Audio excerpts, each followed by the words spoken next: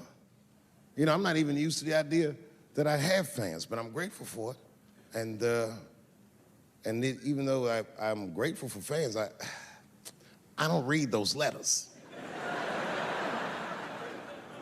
Be nice if I did, but realistically, it's like, what am I, Santa Claus, nigga? I don't have time for this. Like, got shit I want to do. I'm trying to chill. Read all these dreams and wishes from strangers. But I read it. I'd already opened it. So I just read the whole letter. And you know what, man? Whoever wrote this letter truly loves me. I mean, they were really fucking nice in the letter. And then they described to me what it was like to come to the show, how excited they were, how much fun they were having. And then they said that when I got to my jokes about transgenders, that they were, quote, devastated. Because it turns out that whoever wrote the letter was transgender. Now, I'm gonna be real for a second. As a policy, you gotta understand, I never feel bad about anything I say up here.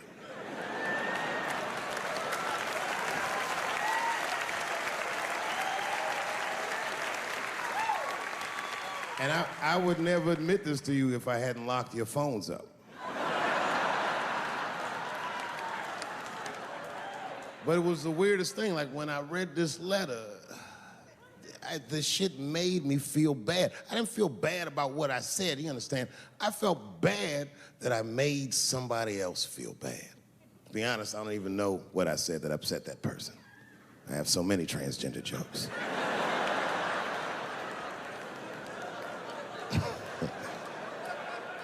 But I feel like it was probably this joke I'm about to tell you right now.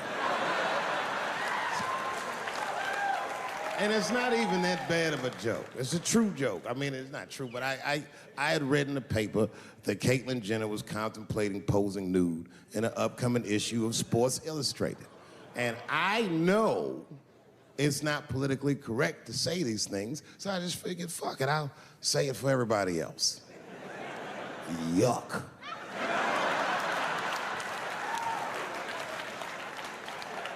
You know, sometimes I just want to read some stats. I don't know why you're gonna cram some man pussy in the middle of the sports page like this. I just didn't think that was the place for it.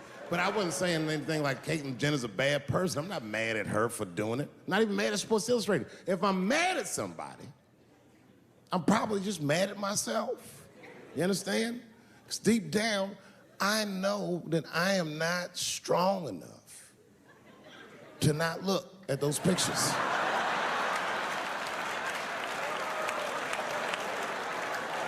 And I don't think I'm ready to see what she's trying to show me. So Caitlyn, goddamn, if you go through with this thing, bitch, you better go hard or go home. I want you to go all the way. Hustler style. Do you know what hustler style means, miss? That means spread the lips.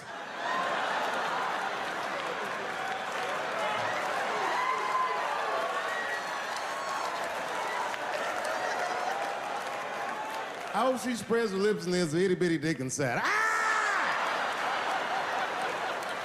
The show is behind the curtains.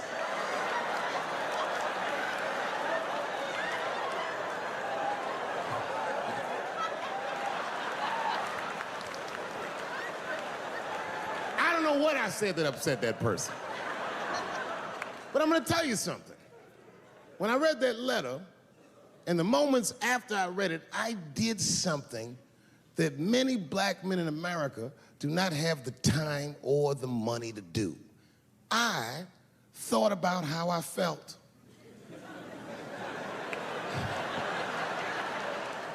I asked myself a very basic question that I don't think I ever directly contemplated. I said, man, Dave, if you're writing all these jokes, do you have a problem with transgender people? And the answer is, Absolutely not. The fuck do you guys think I am? I don't understand all the choices that people make. But I do understand that life is hard and that those types of choices do not disqualify you from a life with dignity and happiness and safety in it.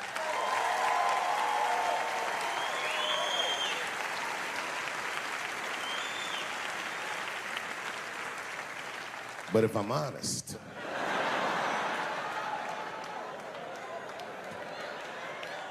my problem has never been with transgender people. My problem has always been with the dialogue about transgender people. I just feel like these things should not be discussed in front of the blacks. It's fucking insulting, all this talk about how these people feel inside. Since when has America given a fuck how any of us feel inside?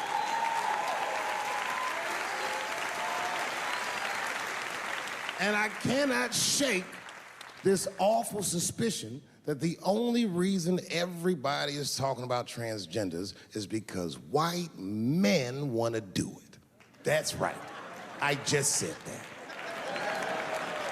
If it was just women that felt that way, or black dudes and Mexican dudes being like, hey, y'all, we feel like girls inside, they'd be like, shut up, nigger, no one asked you how you felt. Come on, everybody, we have strawberries to pick. It reeks of white privilege. You never asked yourself why it was easier for Bruce Jenner to change his gender than it was for Cassius Clay to change his fucking name?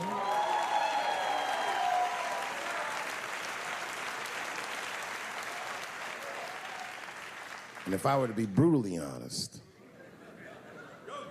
the only reason I ever been mad at the transgender community is because I was at a club in LA and danced with one of these niggas for 6 songs straight. I had no idea. And then the lights came up and I saw them knuckles. I said, oh no! And everybody was laughing at me, hi, world star. I said, why didn't you say anything? Then I heard that sultry voice. I didn't say anything, Dave Chapelle, because I was having a wonderful time. And I wasn't sure how you'd feel about it. I said, you knew how I'd feel. And she said, I'm going home. I don't want any trouble from you. I said, home? It's only 2 songs left. I mean, we might as well finish the night. And we ended up having breakfast together. Oh, grow up, that doesn't make me gay. I just titty fucked her. His titties are as real as any titties in LA. It's 2 o'clock in the morning, I was just borrowing a little friction from a stranger. Whoops.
I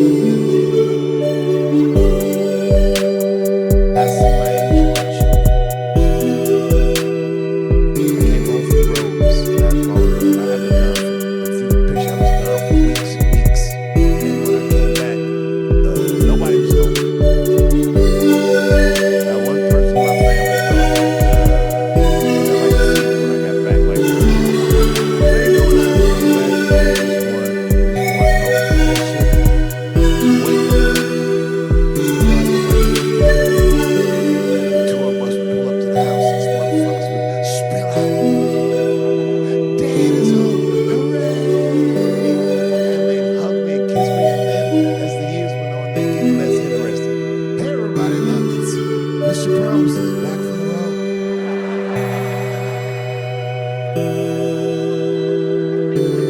But empty house, that's some cold shit.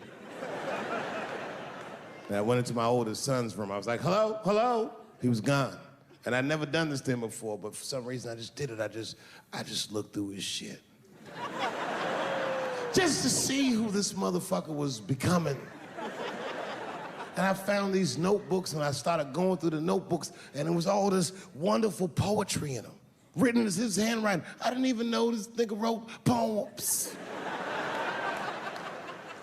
And then I looked through his drawers and I opened up his middle drawer and I found this rolling paper. And I looked down at them papers like, oh, that's where that poetry's coming from.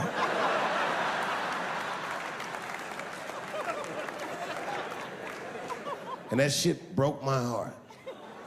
I mean, I smoked weed, but I mourned my son's innocence. And I cried a little bit. And I took his papers upstairs to my room. Rolled some weed that I'd hid from the family.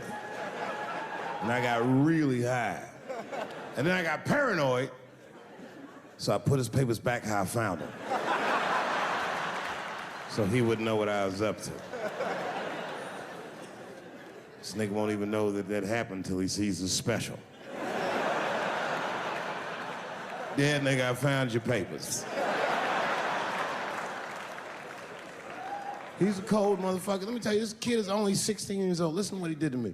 This motherfucker calls me up in the middle of the night. It was 1 o'clock in the morning. He goes, Dad, don't be mad. I knew something was terribly wrong. I said, what's going on? He said, listen, I'm fine. And don't forget, you told me to do this. I'm at a party, and my designated driver had too much to drink. And me and my friends need you to come pick us up. I said, Jesus Christ, it's 1 o'clock in the morning, nigga. I am shit-faced.